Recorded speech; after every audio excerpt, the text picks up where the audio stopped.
Leonard? That's the murderous.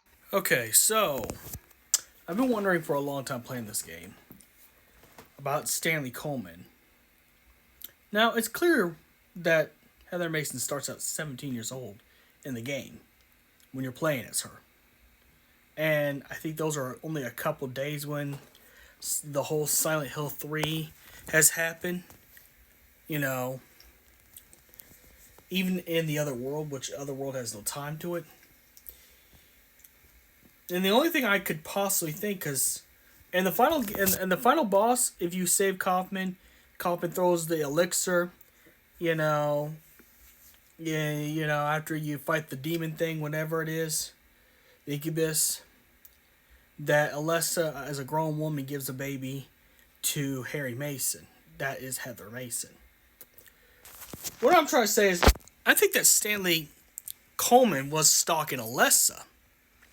And the thing that's very interesting about this, and why I think this is a possibility, is, one, Stanley Coleman's death is by the hands of Leonard. Leonard Wolf was the Grand Priest of the Order of Altiel. And someone is extremely religious like that, I think in fact, the only reason why Leonard Wolf tries to kill Heather is for disagreeing with his religion. So, and in the Order of Altiel, some people try to cover up as if they worship Alessa, and some others of the cult thinks that Alessa's an evil witch or something like that, depending on your continuity.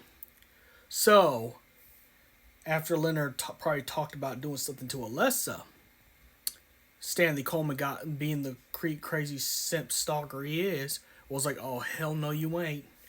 They got into a fight. Leonard won, killed him. Because he even, and in fact, I think the guy that's on the phone is Stanley Coleman.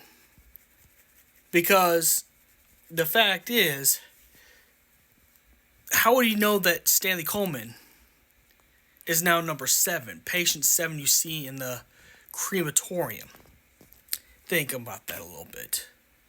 Heather's not 31. But it is possible at the end of the first game that Alessa is 31. Because you see a grown woman give a baby to Harry Mason. And Heather Mason is the good incarnation of Alessa. And the game's about Alessa. It was never about Heather Mason. It was about Heather Mason's true self, Alessa. So Stanley Coleman would have to be stalking Alessa, and then also dying by the hands of Leonard, who's extremely religious in the order. The only way to provoke Leonard is talk trash on or say something that he thinks is heresy, and for anyone to like Alessa in an affectionate way, and then be found out about. Oh yeah, that's not gonna pass by Leonard. That's why he says that that's the murderer's name. The murderer of number 7.